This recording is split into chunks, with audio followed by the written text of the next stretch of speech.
I would like to take you on a tour of the Wai'ohina Cultural Center. Entry into the property is at the Hotel Shirakawa sign.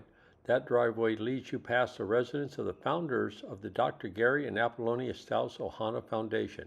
It also houses the Hawaiian Immersion School. Immersion School is this wing along here, is Immersion School. And this community is known as Wai'ohinu. It was a hula studio, and now it's primarily being used for their immersion school for the Hawaiians' language and studies. And this is the thrift shop run by the school. They have plants out for sale and the typical thrift shop type environment, and also they sell their aquaponics. In this area over here, periodically they hold farmers markets, swap meet, and cultural activities here. They have 10-acre property here. And it's also the home of Aquaponics, which is behind the hotel and motel operation. What you see there is the back side of the motel operation. The cars are parked on the other side. We have this great big massive lawn going here. And what a backdrop, that mountain there behind us. The property is covered with fruit trees, mango trees. My favorite is the ulu tree coming up here, breadfruit tree, very prolific. You see the breadfruit coming falling on the ground there. You see it there hanging in the tree.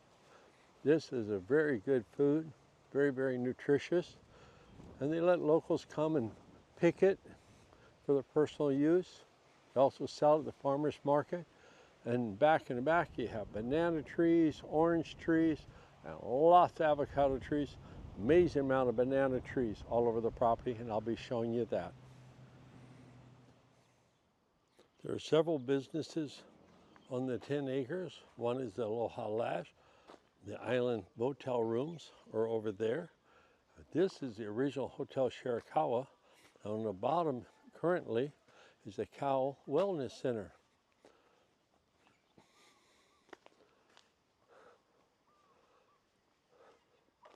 This was a hotel, and there was a bar and restaurant down below, and 8 rooms upstairs, and it's currently being remodeled. It's very, very nice. Also some doctor's office over here on the side. And this is a pond that's being renovated. Here, there's the koi fish pond. A little island of stone.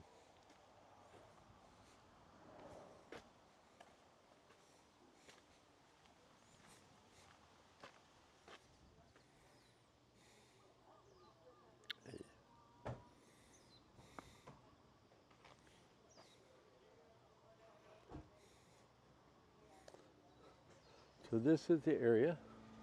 It's a very nice, pleasant area. You got a lot of shade from the trees, which makes it really nice. It's only about an hour drive, hour and 15 minutes to the volcano, which happens to be currently erupting. So you can drive up there in the evening, watch the volcano, have a drink in the Volcano Hotel, have dinner, and come back down. It's very, very nice. Then we're walking over to the aquaponic area now. So I'm walking into the aquaponic area now. And this is where the fishies are. And we go over and see if the fishies are around this morning.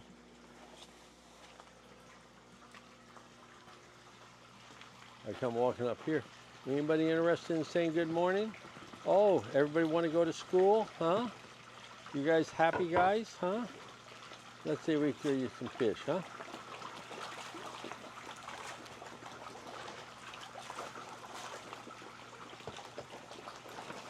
It's Sunday morning here for the farm. Nice day off. This is an overflow tank. It has a siphon in it. So the water in this level and that level is all the same. So it's a buffer zone to it. Over here you see water coming back here. 24 hours a day the water is being pumped. It gets pumped up to the plants over there on the far side that you see. And so there's 4 rows, 7 tanks in each row. And looking nice. Everybody happy. Doing good. This is our little tool shed. Good morning, good morning. This tank is the hill tank system. This water, this tank here, it feeds the fish tank up at the top. The water comes back through the float beds here, and then it goes out to those 7 beds there, and then comes back here, 24 hours a day. We have a saying, one country, one God, one pump, and that's our pump over there. Okay? And so this is where it goes up here. This is a siphon. When the beds up there at the top fill up, it will run. So it takes anywhere from 7 to 8 minutes to fill this up. And you see the water there? That's where the water is now. It'll fill up about to there, and the water will be on the surface. This is all watercress. This was only planted about a week ago. So it's coming right on up. We're going up to the fish tank. So if you come over here, you'll see there's a blue pipe, white pipe painted blue on the top. That runs the water up, and the yellow is overflow. If the water came up here and for any reason couldn't come out fast enough, it would overflow back on the yellow and go to those float beds down on the bays. Now, this white pipe here, it brings it here. That brings the water into here. And if you look closely, you'll see it trickling in. Okay? Now this whole thing's going to fill up. Okay? Just a few minutes, okay? And so there, got about another 3 inches to go. So she's filling up. Let's go up and check out these fishies. How these guys are doing. This is a 1,200 gallon tank. Anybody home? Oh, we have some fishies here. We do, don't we? Yes, we do. Yeah. So to save me a walk down, I keep a little food container here handy. Grab a handful here. And this is just to test their appetite. The lady that feeds will be up here to give them their full dosage. But that's just so I see that everybody's looking healthy and eating. I'll put the lid back on that just to keep the ants out of it and keep it dry. But she'll come along and give them a full measure. So that water comes along in this white pipe you see here. And that white pipe is going to bring the water down. Good morning. To the grow bed here. This is the watercress bed. The water comes here, trickles out there, and it also comes in over here to the float bed. And so this is going to fill up. And the way this is built, this is rock cinder, comes down to about there, then there's a false bottom. And that's made out of putting a piece of scrap pipe down and then bread trays on top of it. And what that does for you is that it's going to, all the fish poop gets stuck in the rock, it goes down, it fills up, and then it's going to flush down that hole that you see right there. And it will charge out of here. And what takes 8 to 10 minutes to fill up, we'll drain it down in 1 minute. Okay? Now these are float beds. This one just got harvested and they're replanting it now. And you'll see the new plants coming up. Do all kind of herbs and mints and that. This is the onion actually left over from the last harvest. I like it when it goes to seed. Sometimes they're big and gorgeous, 2 inches around and that. But we really whack the onions here. Watercress is an all-time favorite. The other one is mint, for mint juleps and that. So we have a lot of bananas here on the farm. You see there, going all the way across. And avocados. If you got good sharp eyes, you'll spot the avocados up there. Okay? And if you don't have sharp eyes, I'll walk back over here for you.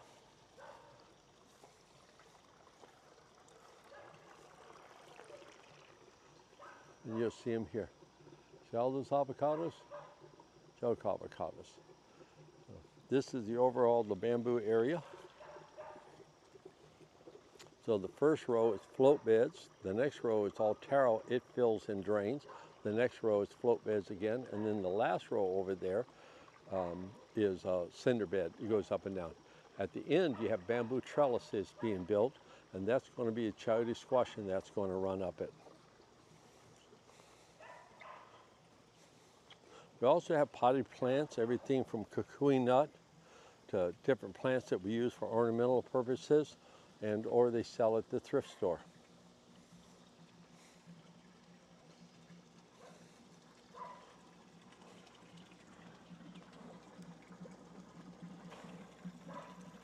This is an air brake. I'm going to open it up, and when I open that up, this siphon will not be able to function because the air will come in here. And what I'm going to do is I'm going to let the tank up at the top fill up, and then when it come back over here and I see it overflowing, I'll show you how the siphon runs. He's getting close. He's just starting to dribble. We'll let it start up. We'll take a fast walk through this aquaponics grow bed area. This is a tea maker. So you got a little 25-watt pump there. In the top here, they put worm castings in this top drum here. And in this top drum, this one holds down. See the net sack there? Well, they put in there, the air bubbles up from the bottom. It inflates it all the way up, and then it drains down. So this goes up and down about every 5 minutes. And it just runs on this little air pump here. You see, you got more water crush going there. So this one's going to go up and go down, go up and go down. Okay? And then when they come over here, if they switch this one, if they were to close this one and make tea and go to here, this pumps out. And what that does, it pumps the water out of the drum in there. Using air, it pumps it up like this. Okay? And I put this back on. And then it pumps it into the garden, and then that water goes back to the tank, and the tank goes all the way back up to the fish tank, and it's round robin time. So that's how we pump it out. But we're not ready to do that, so I'm going to go back to making tea and do that. And the making tea, that is it, is pumping this up with an air pump into the bottom of the tank. And so this will pump up through those holes, through that net sack. And we'll put a couple of handfuls of worm castings in there and make compost tea. Okay? So this here taro we just harvested yesterday. You see the cut stems on it. This is lettuce coming up. More taro being planted over here. These are new beds going to be installed here. And this, our newest addition, is the bamboo. And this is going to be a trellis for the plants to shoot up on. Over here, lettuce, rosemary, do a lot of peppers, Hawaiian peppers. They're very popular. Yeah. Yeah.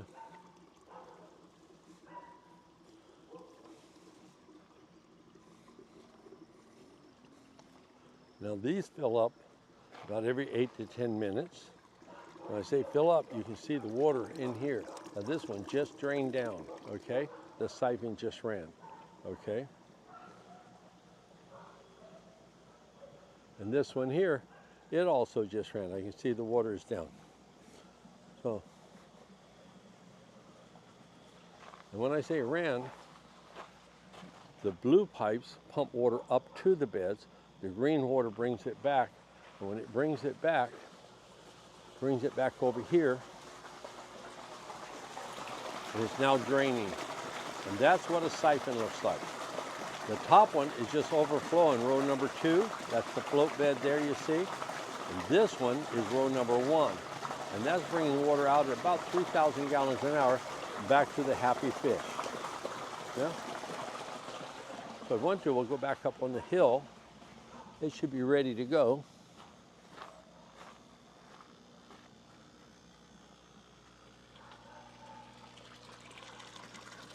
So you see those bubbles popping out there? Okay. Now, if I reach over here and I close this air valve, which is normally left closed all the time, if I close that, now the air bubbles coming out will trigger a siphon starting. Okay. And when the siphon starts up, those air bubbles in there will create a partial vacuum. So it's the bubbles coming out, and this level here is adjusted to be into the inside of that pipe there. Just trial and error, turn it so it's a 45-degree fitting on a 45-degree angle. Notice you get more bubbles. As it goes, it's going to speed up. And here in less than 1 minute, you go from overflowing to a roar. And that again is like 3,000 gallons an hour coming out. Now let's say, where's it coming out from? Well, it's draining this bed up here. Remember when we walked by it, the watercress bed? So here's your watercress bed. And she's on her way down. She triggered when she went off here, and it's already down 2 inches, and it will drain this thing down in less than 1 minute. What that does for us is this cinder is very pliable because there's water from the bottom. I can dig in here with my hand. It also smells very sweet. You don't have a foul, sticky, anaerobic aroma to it. Now, as it comes down to here, you're going to see that I'm going to stand in the shadow here. I get out of the way here, and you'll see that as it gets down, it's going to start sucking air down that pipe. And we see our siphon down there at the bottom of the hill running 3,000 gallons an hour. This is a 600-gallon tank full of rock, so it's about 300 gallons of water being drained out in 1 minute. Now we come down to this point. Now if we come back here, you're going to see the air brake. And the air brake is when the water is started flushing here. When you get down here, hear that? You see it bouncing up there? Yep. Out.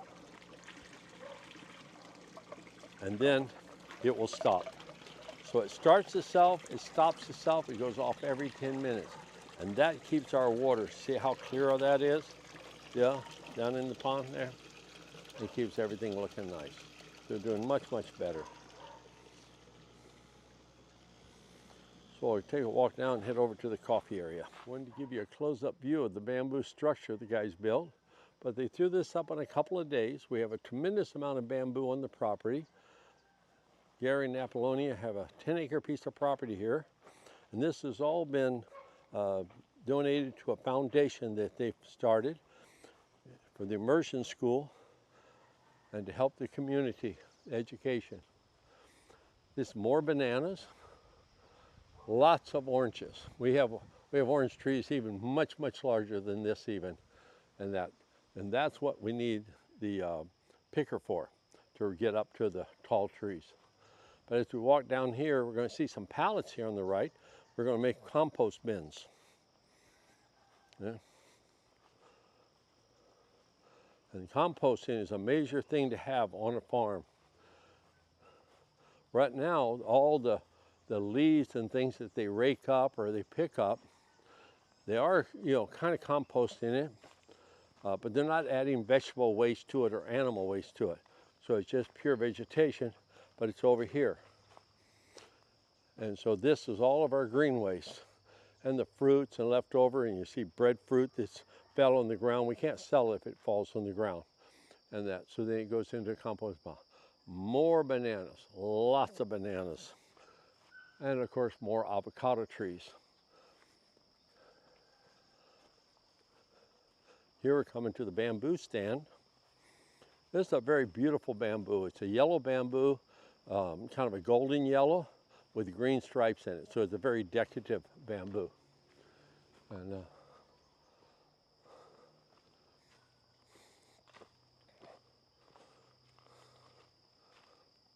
but nice shady walk.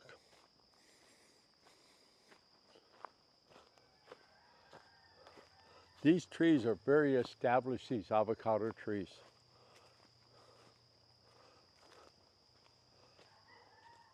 But the neat thing is, this is clumping bamboo, so it doesn't take over the world. But you got 1, 2, 3, 4, 5 or 6 clumps of bamboo. The trick is harvesting it, and we like to get the curved ones for arches, as you see, when we're building some of our structures. So even the curved ones have a point. When you come over here, this part of the property, kind of walking through a jungle walk here. kind of a rainforest environment in here. Then you open up to the Great Plains. And of course, couldn't start off anything without having more avocados. Yeah. And so now this area over here is about a 3 to 4 acre parcel of the 10 acres. And in the far distance is the coffee. I'll take a walk over there. Now I'm up in the coffee area. So it goes all the way up the hill. You have a drive-through area here for the tractor. And you see how robust it is. I believe this is only 2 years old. They tell me normally it takes 3 to 5 years to be able to get coffee. And they have done very well here with this. Very robust harvest. They pulled out like 400 pounds out of this acre and then you finish it all off. You have to pick it, you have to skin it, you have to dry it, then you roast it, and then finally you bag it. But this is what coffee on the tree looks like.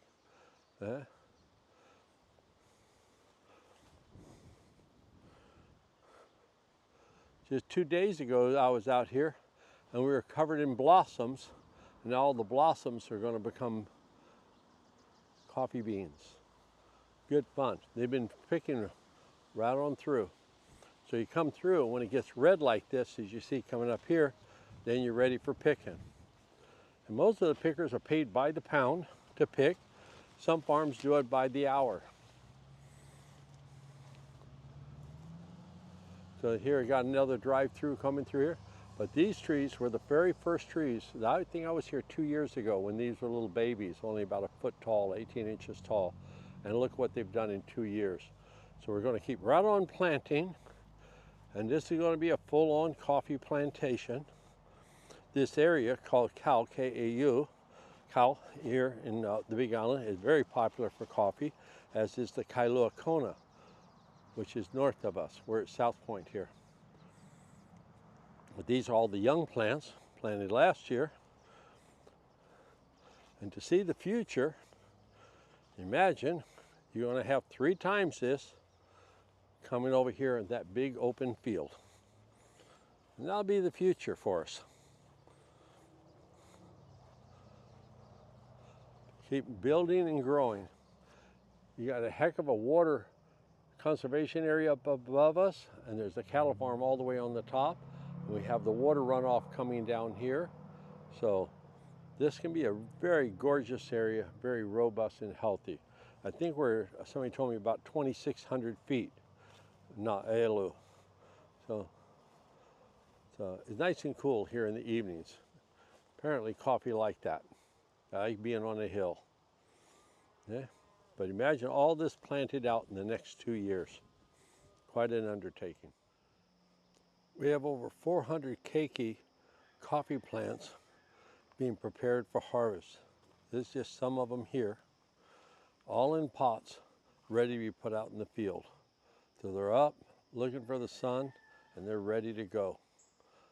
We'll use the tractor over here, and we have an auger on it, and they'll dig the post holes in the ground. Then we fill it up with bedding soil and put the coffee plant in there, and off she goes. The little tractor also uses that mower deck you see over there, and that's a bonus thing because you got a lot of grass to mow here. In a rainforest environment, that's something else. So this is called a 3-point hitch here, and this auger here goes on it, and it can drill a hole 1 foot down, and we go about 2 feet deep, and that's the auger we use. And it will drill it and put it in there. So it goes pretty quick.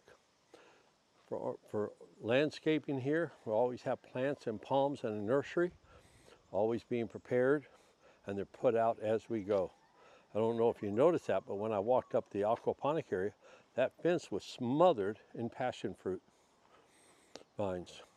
So it went to farmer's market yesterday. I went, and they did quite well. Sold out their lettuce. They sold out their chayote squash. Everything sold out. Passion fruit, a case of that. More bananas, in case you wondered. And tea leaves. See, green here is tea leaves.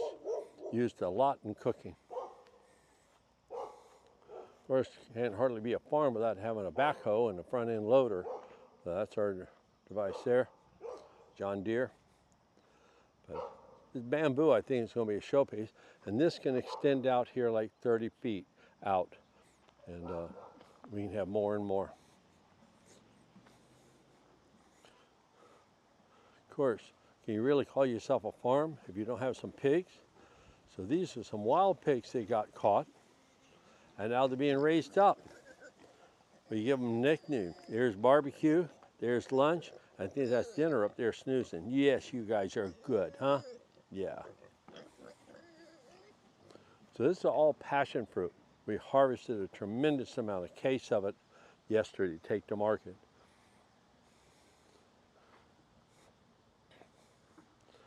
Oh, it's a beautiful setting. It's a very nice, affordable hotel, to stay in. And that the old hotel, when it gets finished up, it's going to be a classic. So hopefully in another year we'll have that done. But I was talking about the passion fruit. It's growing up and over the fence here, and up over the tarp. I'll give a close up here of it. This is a little small one. It's really big, plump, and juicy. We took all the really delicious ones yesterday. Here's a green one here. That's going to be a really nice one there. Yeah? Keep my eye on that. So you have a lot of elbow room here with 10 acres. And the goal is for the foundation to be self-supporting educational facility.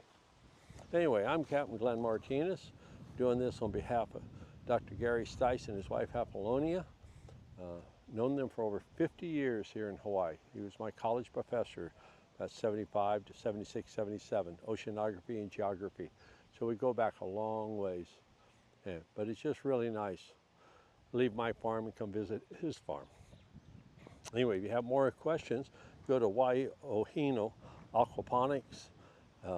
They have a YouTube, and you can watch there. We got a couple of videos up if you want to know more about the aquaponics. And then Shirakawa and Beachfront Rentals, he has vacation rentals here on the property. They have websites, so we'll try to provide the links to that for you. Anyway, that's about it for me. I'll be signing off.